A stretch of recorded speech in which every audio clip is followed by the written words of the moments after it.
So hello guys, welcome. In today's video we'll see how to fill ENC and ECDIS maintenance record, that is NP 133C nautical publication.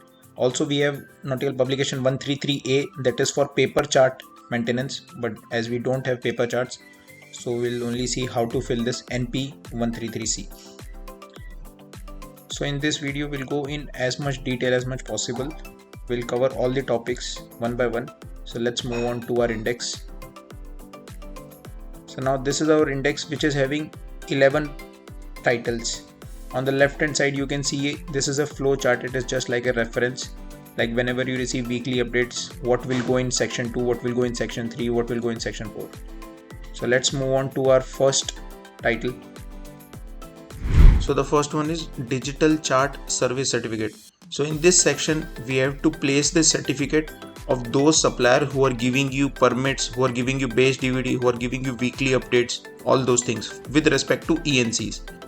So like this you might have a different chart provider, Bogard Martin, eMariner, CNC Marine. So there are different chart providers. You can have those certificates. Now make sure this is a valid certificate. So as this is 31 Jan 2019, this is an expired certificate. Now that's my updated certificate, 31 Jan 2023. So I'll update this certificate. So I've placed this. Make sure that you have a valid certificate placed over here. So next, in our title 2, they want us to keep a copy of schedule A. So let's see what is there inside schedule A. So this over here is a copy of schedule A. Basically, when do we receive this copy? So whenever we order for ECDIS ENCs, during that time your chart supplier will issue this. So with permits you will also receive one PDF. In that PDF it is written schedule A. So basically whatever cells you have requested, it will tell that those cells lies in which base. Base 8, base 3. For example, these Chile charts, some are in base 8. This Gibraltar chart, these are in base 3. So it is just for that. There is nothing much in this information. So next time also, for example, if I request 10 charts, 2 charts, 3 charts, how many charts I order, it does not matter. But whenever I order those charts, I will receive the permits and I will receive a PDF named schedule A, and it will tell me which base those ENC lies in. So I will install only those base DVDs or only those base CDs. That's it. So our next topic is ENC status. So this is very important topic. Here they have also given you example that how to fill this week number base DVD, how you applied the updates, where is your location of permits and comments, and your sign and master signature. So basically, when do we fill this record? If we receive any weekly updates, if we install any permits, if we install any base DVD, if we do any such thing into our ECDIS, we have to write or mention over here. So now I will show you one example by mentioning my weekly updates. So first I'll write down my week number 4421, then base DVD. How did I receive my updates? Through email. So I'm writing email. If you have received through internet, you will write internet. Then where is your location of permits? So it is saved in my chart browser outbox folder. So I've written that. Next, date applied. When did you apply those updates? So I am writing the same date on which I received. I'm writing the same date I applied those updates. And the next thing is comment. This is the most important thing in this book NP 133C. So make sure whenever you write a comment, you must write this comment that weekly updates applied on both ECDIS with an interval of at least 1 hour. Passage plan reviewed later on. You must write this comment. The idea behind this comment is that in past there have been many remarks that people were applying updates, base DVD or permits together in both the ECDIS at same time. So the concept was that if something was wrong in your updates or base DVD or permits, your both ECDIS can go wrong at the same time. So that's not the good thing. So you must apply your weekly updates or permits or base DVD, whatever you are applying, in one ECDIS at one time, and then give at least 30 minutes or 1 hour of interval. After that you must apply those updates or permits in another ECDIS, and after applying your updates and permits you must review your passage plan. After that you sign over here and then you take the master sign. So that's it about the entry in this section. So next our section is temporary and preliminary notice to mariners. So that means basically AIO corrections for ECDIS. So on the same date when we receive weekly corrections, we also receive AIO corrections, and that's why we have to put an entry into this section. So also in this section we normally keep a copy of this list, status of TNP information in ENC. Basically this list is available on Google. If you'll write down here, you will find it out on Admiralty website. If I'll open and show it to you, this is the list. This is the updated list as of now. There is no specified time for this. Basically it tells that which countries are publishing TNP correction separately in AIO and which countries are giving TNP correction directly in ENCs. So you must have this list. So now we'll see how to fill this section. So whenever you receive AIO updates with your weekly updates, we'll write down the week number, week 40/21. So always it is written in sequential order. As you can see, week 38, 39, 40, same like that. Write down the date on which you receive. Now which is the base DVD you are having with yourself.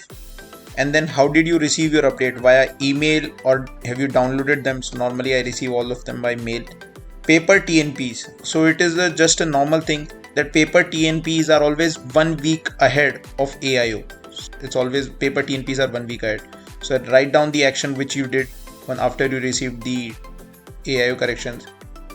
So AIO corrections applied, no manual updates were required, and comment. So after applying the AIO updates in both ECDIS, we must mention that in comment that passage plan was reviewed or checked, and whether there were any corrections required in your passage plan or not. Here we didn't require any correction, so that's why I've written no manual correction required, passage plan was reviewed after AIO correction. So that's it with filling of this section. So our next section is section number 5, and here it says that important service notice which is given in readme file.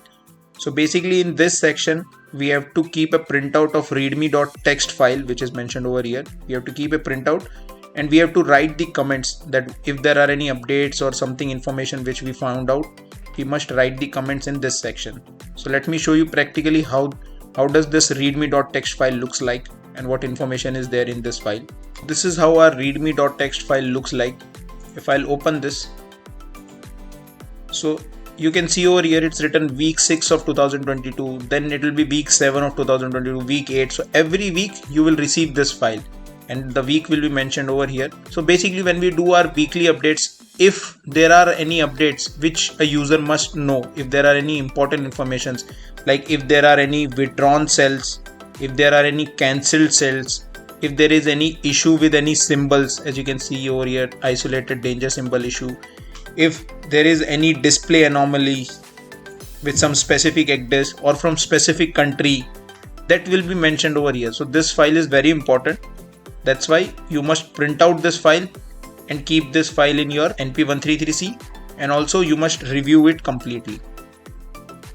So now let us go to the comment part of this section. So here we'll write down the date on which we received the readme.txt file. Here reviewed by. So master and all navigation officer must read this file. Relevant changes noted by. If there are any changes in that text file, you must mention it here.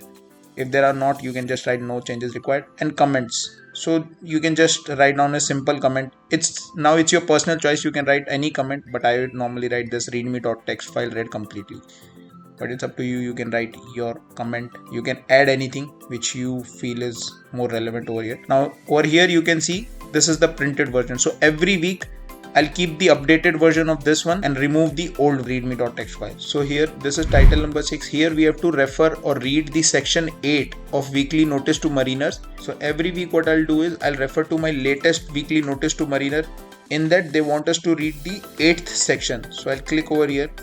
I'll open the 8th section. Now this I'll take a printout for this section as well, and also will read and go through this, whether there are any changes in any nautical publications or if there are any updates to digital publications. If there are any updates, I'll note it down and it will be mentioned over here.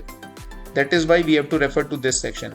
So all digital updates will be mentioned over here. So that is why we must take a printout and also read this section completely. Now next we'll move on to the entry part of this section. So same what we do in weekly correction, we'll write down the week number, week 41/21, who reviewed it, master and second officer.